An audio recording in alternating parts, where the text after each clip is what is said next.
Mari saudara-saudara kita mempersiapkan diri untuk pembacaan dan perenungan firman Tuhan. Sebelum kita membuka Alkitab dan merenungkannya, mari kita persiapkan bacaan Alkitab dari Lukas pasal 1 ayat 39 sampai 45. Lukas pasalnya yang pertama ayat 39 sampai dengan ayatnya yang ke-45. Sebelum kita membaca dan merenungkannya, mari kita tundukkan kepala kita berdoa. Bapa di sorga, kami mensyukuri kehidupan di dalam kasih dan rahmat-Mu. Kami mensyukuri ibadah Minggu Advent yang keempat yang sedang kami jalani ini, di mana Tuhan menggiring kami untuk melihat kedalaman kasih-Mu kepada kami umat-Mu yang berdosa, terutama untuk menyaksikan bagaimana kekuatan kasih Allah sungguh-sungguh dinyatakan secara konkret melalui kehadiran Yesus Kristus yang bersama-sama seluruh umat Kristiani akan merayakannya pada tanggal 24 dan 25 mendatang, ataupun merayakannya dalam ibadah-ibadah perayaan yang dilaksanakan sesuai dengan kebutuhan dan kondisi masing-masing. Terima kasih ya Tuhan. Kami akan membaca dan merenungkan firman. Kiranya kuat kuasa Roh-Mu yang kudus menyertai dan memampukan kami untuk mengerti kehendak-Mu, terutama dapat melakukannya dalam kehidupan kami setiap hari. Dalam nama Tuhan Yesus. Amin. Bacaan Alkitab pada hari ini Lukas pasal 1 ayat 39 sampai ayat yang ke-45. Demikian dikatakan. Beberapa waktu kemudian berangkatlah Maria dan langsung berjalan ke pegunungan menuju sebuah kota di Yehuda. Di situ ia masuk ke rumah Sakaria dan memberi salam kepada Elisabet. Dan ketika Elisabet mendengar salam Maria, melonjaklah anak yang dalam rahimnya, dan Elisabet pun penuh dengan Roh Kudus.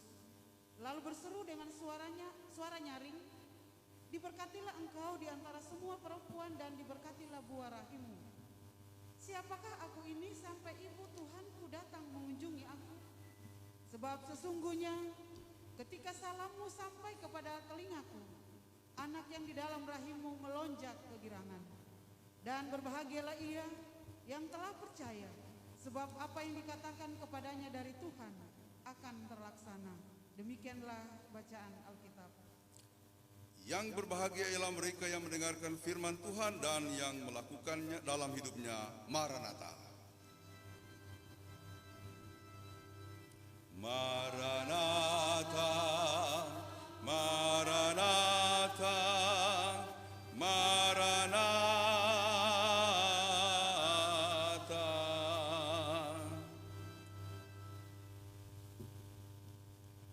Salam Bapak Ibu Saudara-saudara, baik yang mengikuti ibadah secara onsite di rumah ibadah atau kapel rumah sakit Cikini, ataupun yang mengikuti dari rumah-rumah secara online.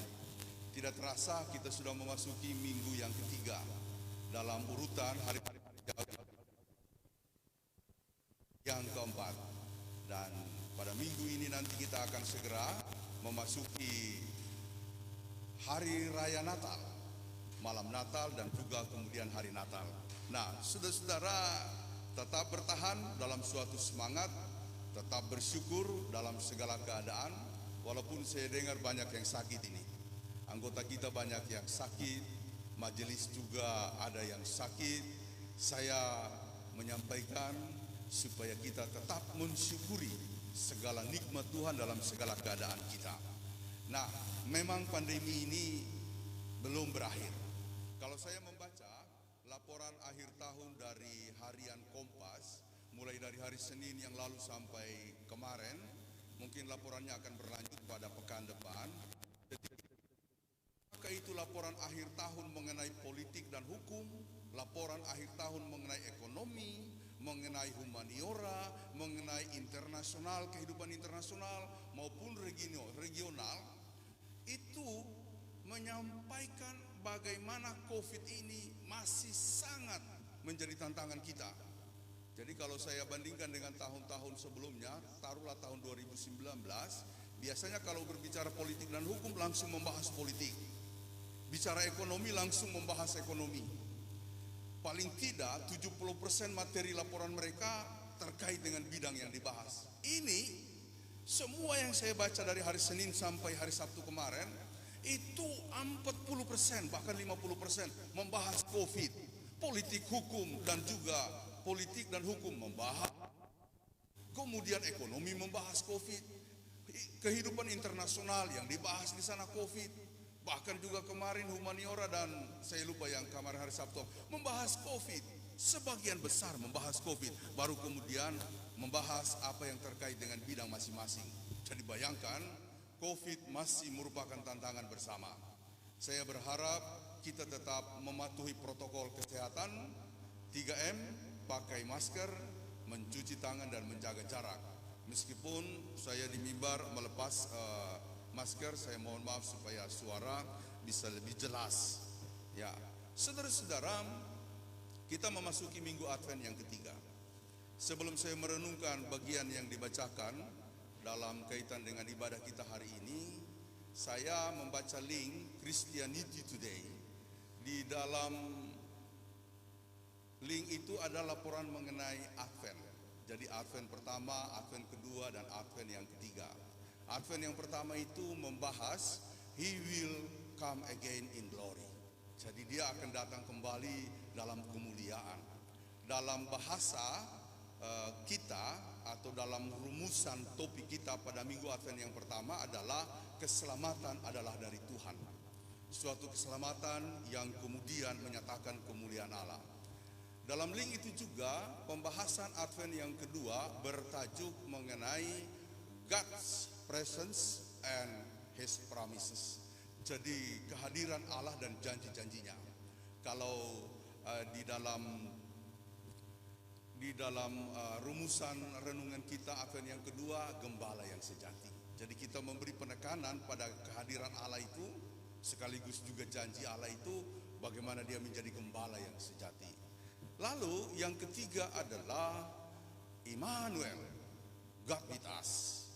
Kalau di dalam topik kita Advent yang ketiga itu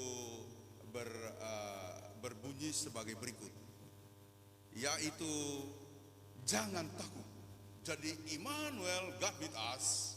Lalu kemudian kita presentasikan pada minggu beberapa waktu yang lalu, jangan takut. Kenapa jangan takut? Karena Allah beserta dengan kita. Karena Allah adalah Immanuel. Dan minggu yang keempat ini topik dari Christianity Today adalah A Savior is born. Juru selamat telah lahir, atau juru selamat lahir ke dunia, yang kemudian kita bahas dalam tajuk Advent keempat ini dengan judul kedatangannya membawa sukacita. Ia yang lahir itu lalu memberikan sukacita dalam kehidupan kita. Saudara-saudara yang dikasihi oleh Tuhan Yesus Kristus, kalau kita membaca apa yang disampaikan oleh perikop tadi mengenai perjumpaan dua ibu yang sungguh sangat bijaksana, ibu yang jumawa, yaitu Ibu Yohanes dan Ibu Tuhan Yesus, Elizabeth dan Maria. Saudara-saudara, saya ingin membahasnya dengan cara yang berbeda ya. Mungkin Bapak Ibu saudara-saudara sudah melihat atau sudah mendengarkan topik ini berkali-kali dengan berbagai perspektif yang diberikan. Tapi saya akan memberikan begini. Saya akan melihat dari bagaimana dua sosok tadi menerima tugas dan pelayanan daripada Tuhan. Elizabeth sebagai Ibu Yohanes, dia itu sungguh sangat mengharapkan kehadiran seorang anak dan dijawab oleh Tuhan. Jadi mereka berdoa bersama suaminya Sakaria berbulan-bulan, bertahun-tahun, dan akhirnya diberikan jawaban. Di usia tua, lalu kemudian malaikat memberitahu bahwa Elizabeth akan melahirkan.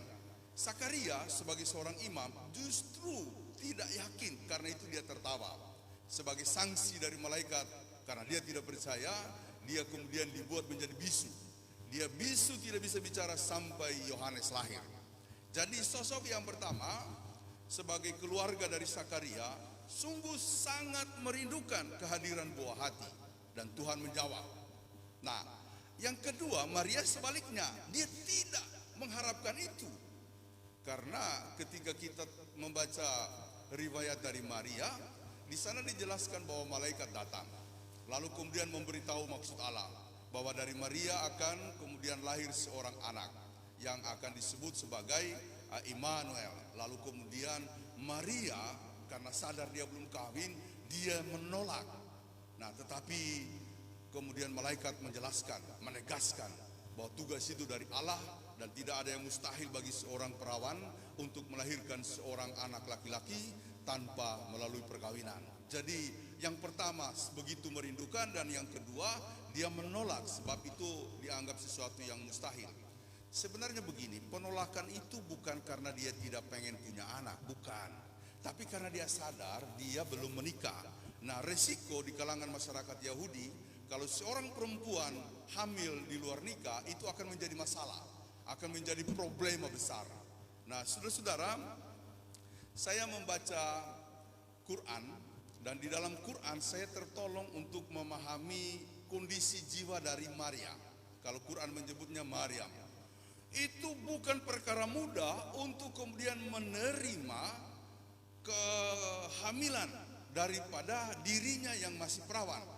Kalau membaca Quran, kemudian saya mengikuti bagaimana dia dalam ketegangan yang besar, kemudian didatangi oleh orang-orang yang disebut sebagai masyarakat penjaga peradaban.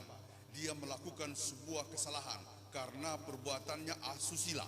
Itulah sebabnya orang mencekam dia, orang bahkan mendakwa dia. Ketika dia dalam keadaan genting dan terjepit, maka Nabi Isa berbicara, bayi Isa berbicara. Itu membuat mereka heran, takjub. Seorang anak bayi yang belum waktunya bicara tiba-tiba berkata tentang sesuatu mengenai kedatangannya, dan mereka mundur. Lalu kemudian melihat bahwa ini bukan sebuah susila, bukan perbuatan susila, bukan perbuatan melanggar hukum, melainkan keajaiban dari Tuhan. Jadi kalau saya membaca Quran, saya mendapatkan aspek psikologis sebuah ketegangan yang dirasakan. Kalau di dalam Alkitab kita membaca itu sebagai cerita yang hampir biasa. Dia kemudian menerima amanat, lalu kemudian pergi ke Bethlehem dan melahirkan. Tidak ada sebuah problematika besar bahwa dia dikecam oleh masyarakat. Nah, itu yang saya dapatkan dalam studi Islam saya, dan itu menarik buat saya untuk merenungkan kelahiran Yesus, terutama dari sisi pribadi Maryam. Oke, saudara-saudara, Maryam menerima tugas, Elizabeth demikian juga, dan itu membuat mereka bahagia sekali. Apalagi ketika mereka mengalami perjumpaan. Jadi pelayanan yang satu, pelayanan yang kedua, amanat pelayanan yang pertama, amanat pelayanan kedua, kemudian diperjumpakan. Itu melahirkan sukacita besar. Saya beberapa hari ini merenungkan begini, sebuah pelayanan yang berasal dari Allah, entah itu Anda kehendaki atau Anda dipaksa oleh Tuhan untuk menerimanya. Jika Anda menerima dengan sukacita, dengan legowo, dengan penuh penyerahan diri, dia akan melahirkan sebuah sukacita besar. Ya, dan yang terpenting ini yang saya kemudian renungkan dalam-dalam. Pelayanan-pelayanan itu kalau diperjumpakan dalam bahasa jurnalis, jika pelayanan yang satu dengan pelayanan yang kedua dikorespondensikan, dia akan melahirkan sebuah rasa bahagia, rasa gembira yang besar. Maka itu, mengapa kita bertabrakan dengan gereja-gereja? Mengapa kita selalu mencela gereja-gereja yang lain? Padahal mereka adalah sebuah kelompok yang dibangun oleh Tuhan untuk menjalankan pelayanan. Demikian kita. Namun bukan perjumpaan yang kita rasakan. Suatu perjumpaan yang bisa membinarkan rasa bahagia, rasa gembira, karena perjumpaan itu adalah perjumpaan tentang pelayanan. Mengapa yang terjadi justru saling celah mencela? Itu menyedihkan buat saya. Karenanya hari ini saya ingin mengatakan, hentikan sebuah sikap-sikap seperti itu yang suka mencela, bahkan menghina, ataupun kemudian menjas agama-agama yang lain. Kalau kita secara internal, gereja-gereja yang lain. Jadi saya sudah menyelesaikan perkara itu sejak saya tiba di Jakarta. Ketika pikiran saya masih ada sekat-sekat Pantekosta, Katolik, GBI, Harismatik, saya selesaikan. Saya dengan istri mengikuti sebuah proses panjang untuk itu. Sehingga hari ini Tidak ada lagi perasaan bahwa cuma Pantai Kosta, cuma GBI, tidak ada lagi. Malah ketika saya berjumpa dengan mereka, hati saya gembira. Saya gembira pergi di Keragilan, ada saudara di sana yang membuka pelayanan. Tidak ada gereja di situ, saudara-saudara. Tapi dia berani untuk masuk ke sana. Saya ketika tiba di lokasi itu hanya mengatakan, puji Tuhan, ada orang yang diutus Tuhan melakukan itu. Jadi jangan mencela, melainkan kita mengapresiasi. Memang mereka belum mudah untuk bergereja. Ruang tamu rumahnya itu dibuat sebagai ruang sangat tertutup, supaya tidak kedengaran suara nyanyian kalau mereka beribadah. Kalau orang datang bergereja, mereka katakan jangan bawa kendaraan. Seolah-olah kita cuma datang bertandang. Karena kalau ketahuan kita beribadah, pasti kita diusir. Jadi sampai sebegitunya. Ketika saya berjumpa, ketika saya datang, saya kemudian mengucap syukur kepada Tuhan. Saya tidak melihat lagi bahwa itu dilakukan oleh Pantai Kosta, dilakukan oleh GBI. Dan juga saya punya cerita yang sungguh sangat panjang mengenai pelayanan-pelayanan yang dilakukan oleh kawan-kawan GBI. Saya melihat mereka melakukan hal-hal yang menakjubkan. Nah, maksud saya begini, saudara-saudara, perjumpaan Elizabeth dan Maria yang saya gambarkan sebagai sebuah penerimaan amanat yang pertama-tama sangat dinantikan oleh Elizabeth, datangnya sebuah tugas melalui Yohanes. Yang kedua, Maria menolak karena dia tidak kawin, namun akhirnya mereka berserah. Maria berkata, terjadilah padaku menurut perkataanmu. Nah, gambaran umum tentang hal ini adalah kalau kita menerima pelayanan, entah kita merindukan menjadi pendeta, majelis atau apa, atau Tuhan minta. Kadang-kadang kan ada orang yang merasa terpaksa karena dikunjungi atau apapun. Tapi saya yakin itu bukan karena terpaksa. Memang Tuhan menghendakinya seperti itu. Kalau kita terima dengan baik, itu akan melahirkan sukacita. Apalagi kalau kita bekerja sama, berkolaborasi. Berkolaborasi antar majelis, berkolaborasi antar jemaat, berkolaborasi antar gereja, berkolaborasi antar agama kalau perlu. Saya sedang mendalami soal itu, bagaimana agama-agama harus bekerja sama. Hentikan perseteruan-perseteruan atas nama agama, apalagi atas nama Tuhan. Jadi saudara-saudara yang dikasihi oleh Tuhan Yesus Kristus, kalau kita melaksanakan pelayanan itu dengan sukacita, dengan sungguh-sungguh, Tuhan buka jalan. Apalagi kita kan sedang merindukan pembangunan gereja. Ya, saya ingat Pak Jeffrey Sempotan. Dia dulu kalau tidak salah Sekum GPIB ya, lalu kemudian menjadi pendeta atau ketua KMJ di GPIB Paulus, mungkin sekarang udah pensiun. Tapi saya ingat ada satu kisah yang dia sampaikan begini. Ketika dia ditugaskan di Bontang untuk melayani GPIB di sana, maka dia kemudian mengalami suatu masalah bahwa mereka punya tanah tapi tidak bisa dibangun. Tidak bisa dibangun. Nah, ketika dia hadir di sana, dia pergi ke lokasi yang menjadi tanah mereka, mengajak para penatua, beberapa orang, lalu kemudian berdoa di atas tanah itu. Berdoa di atas tanah itu. Nah, saudara-saudara, apakah lalu kemudian tanah itu bisa dibangun? Belum juga. Prosesnya masih panjang. Tapi begini. Nah, dia bergaul dengan masyarakat. Dia bergaul dengan RT, RW, bahkan juga dia bergaul dengan ustadz-ustadz yang ada di sana. Sekali waktu, suatu masjid mau melaksanakan lomba, tapi tidak ada tempat. Kebetulan tanah mereka kosong. Lalu mereka datang minta izin, bisakah tanah itu kami pakai untuk kemudian lomba-lomba? Oh silakan. Lomba 17 juga silakan. Jadi mereka bisa berlomba untuk acara agama ataupun untuk acara 17-an. Sekali waktu ada perlombaan kasidah. Nah, kelompok muslim di sana atau jemaah muslim di sana kesulitan karena tidak ada yang bisa melatih untuk bernyanyi kasidah. Lalu Pak Jeffrey bilang kepada istrinya, "Mak, kamu kan pinter mimpin kor. Bantu dong teman-teman kita, mereka mau latihan kasidah tapi tidak ada yang latih." Loh, kan beda Pak, paduan suara gereja dengan kasidah. Iya, paling tidak basicnya adalah kamu bisa. Akhirnya dia bujuk dan mau. Saudara-saudara, Pergilah mereka ke kelompok kasidah itu, dan kemudian Pak Jeffrey mengatakan istri saya bisa melatih. Dilatih, ya, puji Tuhan, menang juara 1. Itu membuat mereka senang luar biasa. Nah, saudara-saudara, hubungan menjadi akrab, dan Pak Jeffrey terus melakukan pelayanannya dengan sungguh sangat penyerahan diri sungguh-sungguh. Suatu waktu kepala desa datang, Pak Pendeta banyak bantu kami. Sekarang Pak Pendeta mau bilang apa, kami bantu kami. Pak Pendeta bilang, kami bisa bantu apa buat gereja Pak Pendeta. Disitulah dia bilang, Pak, kami ini mau bangun gereja tapi tidak ada izin, kami susah. Oh, kalau itu masalahnya jangan khawatir, kami akan dukung. Jadilah gereja, saudara-saudara. Maksud saya, kalau sebuah pelayanan itu dilakukan dengan penuh penyerahan, entah waktu itu kita merindukan pelayanan ini atau Tuhan paksa untuk menerima pelayanan ini, kalau pada akhirnya kita sungguh-sungguh, maka itu akan melahirkan jalan-jalan anugerah daripada Tuhan. Tapi kan kadang-kadang yang terjadi sebaliknya, ya, antara majelis, apalagi kita sering saya dengar ya di kampung-kampung, ada yang membepongi, wah, bukan kolaborasi, malah bermusuhan. Saya kira itu tidak boleh terjadi. Ya, jangan ada sakit hati dalam pelayanan. Ini pelayanan bukan untuk orang, bukan untuk Pinehas, bukan untuk Pak Dr. Alpinus, bukan untuk Pendeta Enal atau Ibu Rosa atau Ibu Orin atau siapapun kita. Ini pelayanan untuk Tuhan.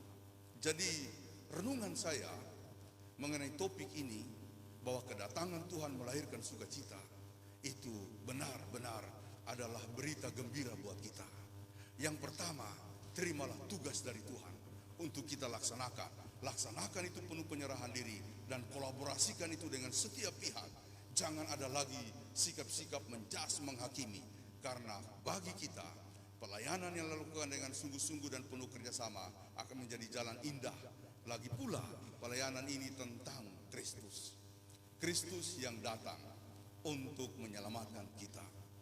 Jadi, apalagi kalau itu penekanannya, pastilah membawa sukacita dalam kehidupan kita dimanapun. Jadi saudara-saudara, sebagaimana pesan-pesan saya di setiap pelayanan, kerjakan tugas kita sebagaimana kita mengerjakan tugas pelayanan bagi Tuhan. Jangan mengeluh untuk setiap kondisi. Jangan pernah berkata atau berpikir kurang tentang pekerjaan, tugas-tugas, termasuk keluarga kita. Saya pernah melayani sebuah keluarga, sampai sudah punya anak 3, masih berkata bahwa dia bukan pasangannya. Itu menurut saya aneh. Saya sampai tegur, ibu, berhenti untuk berbicara seperti itu lagi. Ibu dipasangkan sama bapak ini bukan karena semata-mata keinginan ibu atau karena orang lain. Kalau sudah berjalan sampai hari ini, itu karena Tuhan. Jangan berpikir ke belakang dengan membayangkan, coba dulu saya kalau dengan si itu pasti, saya bilang akan jauh lebih buruk. Justru yang sekarang lah yang Tuhan berikan. Atau seperti yang saya pernah tegaskan, ada banyak mahasiswa masih merasa kurang, bahkan tidak puas dengan kampus yang dia masukin. Dia bilang, Pak, ini bukan kampus yang saya kehendaki, saya dulu maunya begitu. Saya pernah bilang sama seorang mahasiswa, stop berbicara seperti itu. Karena kalau Anda ada di sini itu karena Tuhan. Jadi seriusi, sungguh-sungguh untuk studi di situ, karena itu adalah maksud Tuhan. Jadi mari kita jalankan pelayanan kita, bahkan jalani kehidupan rumah tangga kita, kehidupan pekerjaan kita, bahkan juga apapun yang kita hadapi sebagai suatu kegiatan dalam dunia ini, sebagai suatu cara yang diberikan Tuhan untuk mengutus kita ke dalam dunia. Melakukan apa? Melakukan yang terbaik. Dan itu akan membawa kita ke dalam sukacita yang besar.